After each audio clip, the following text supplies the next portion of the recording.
আচ্ছা, এখানে গাছের দোকান, আমাদের কিছু গাছ লাগতো ছাদে। বাবু, এই গাছগুলো কত করে? 190 টাকা ম্যাডাম। আর এটার দাম কত? 160 টাকা ম্যাডাম। দুটোই তো সুন্দর লাগতেছে, তাই না? হ্যাঁ আপু, দুইটাই নিয়ে নাও। এই দুটা গাছের দাম কত বাবু? 350 টাকা। 350? তুমি একজন গাছ বিক্রেতা হয়ে এত ভালো হিসাব কি করে পারো? আরে আপু, গাছ নেওয়ার ঘরে চল, ও তোমাকে বোকা বানাচ্ছে। ওদের চক্করে কেন পড়বো তুমি? হ্যাঁ ঠিক। আপু, তোমাকে একটা কথা বলার আছে। আজকাল না আমরা অনেক বেশি টাকা খরচ করি। যদি আমরা এভাবে টাকা খরচ করতে থাকি না, তাহলে আমাদের কাছে কোনো টাকা থাকবে না। একটা কাজ করি, এখন থেকে আমরা সবসময় টাকা হিসাব করে খরচ করি। হ্যাঁ, তুই ঠিকই বলেছিস। আজকাল আমরা একটু বেশি টাকাই খরচ করতেছি। আচ্ছা, তুই একটা কাজ কর তো, আমরা এখন পর্যন্ত কত টাকা খরচ করেছি একটু হিসাব কর। 1000 টাকার খাবার খেয়েছি, 800 টাকা মুভি টিকিট, 20,000 টাকা বাড়ি ভাড়া, আর 2000 টাকা শপিং করেছি। আরে আপু, আসতে এত দ্রুত বললে মানুষ কিভাবে হিসাব করবে? 23,800 টাকা হলো।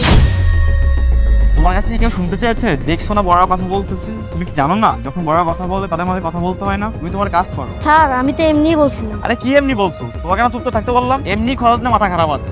আর এর মধ্যে আবার তুমি কথা বলে মাথা খারাপ করতেছো। দেখ ভাই, একদম ঠিক কথাই বলেছে, আমি ক্যালকুলেশন করে দেখেছি। আরে আপু, এ তোমাকে বোকা বানাচ্ছে। তা না হলে এই মূর্খ অশিক্ষিত ছেলে কিভাবে এত দ্রুত ক্যালকুলেশন করতে পারে? আমি তো পড়াশোনা করেছি, আমি পারতেছি না, আর ও কিভাবে পারে? আরে ভাই, তুই আমার ফোন দেখ, একদম সঠিক উত্তরই বলেছে। আমি নিজেই ক্যালকুলেশন করেছি, দেখ। আরে আপু, ও তোমাকে বোকা বানাচ্ছে। তুমি এদেরকে চেনো না, আমি এদেরকে ভালো করেই চিনি। এরা প্রথমে এদের নিজের কথা তোমাকে ভাসাবে, পরে তোমার কাছে টাকা চাইবে আর বলবে আমি গরিব মানুষ, আমি ক্ষুধার্ত, সকাল থেকে কিছু খাইনি, কিছু টাকা দেন আমাকে। এখন সকাল থেকে একটি গাছে বিক্রি করতে পারিনি। দেখো, এরপর এভাবে বলা শুরু করবে। বাবু, তুমি এত দ্রুত ক্যালকুলেশন কিভাবে করলে? আরে আপু, ওর কাছে মনে হয় ফোন আছে, ফোন দিয়ে ক্যালকুলেশন করেছে। তোর কাছে ফোন আছে না? বল, ফোন কোথায় রেখেছিস? আপু, আমি শিওর ও নিশ্চয়ই ফোন দিয়ে ক্যালকুলেশন করেছে। তুই কি ওকে কিছু বলতে দিবি? আপু, তোমার বিশ্বাস হচ্ছে না? দাঁড়াও, আমি তোকে প্রমাণ দিচ্ছি। আচ্ছা, যেহেতু তুই তো ভালো ক্যালকুলেশন করতে পারিস, তাহলে বলতো 821, 660 আর 590 কত হয়? আরে তুই একটু ধীরে বল। 2071। একদম সঠিক উত্তর। 420, 321 আর 290 বলতো কত হয়? 1031। এই দেখ, একদম সঠিক উত্তর বলেছে ছেলেটি। আমি নিজে হিসাব করেছি।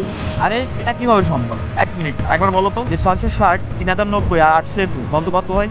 350 টাকা।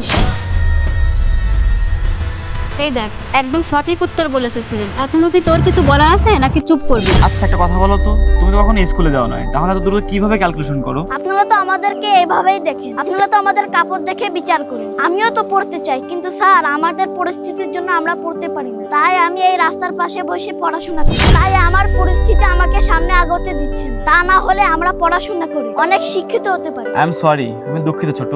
আমি তোমার এই কাপড় দেখে বিবেচনা করে নিয়েছিলাম। তুমি পড়ালেখায় খুব ভালো, আমি দুঃখিত, আমাকে ক্ষমা করে দিও। কোনো ব্যাপার না স্যার, এই সময়ের মানুষরা আমাদের পোশাক দেখে বিচার করে, আর এটা আমাদের সাথে প্রতিদিনই হয়। হ্যাঁ বাবু, তুমি ঠিক কথাই বলেছো। যদি কেউ পরিশ্রম করে, সে একদিন না একদিন সাফল্যে পৌঁছে যাবেই। আর তুমি অনেক পরিশ্রম করছো।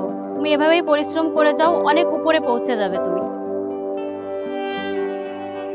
আচ্ছা ঠিক আছে ছোট, তুমি এখন থেকে মন দিয়ে পড়াশোনা করো কিন্তু। আচ্ছা ঠিক আছে বাবু, আমাকে এই গাছ দুইটা দিয়ে দাও।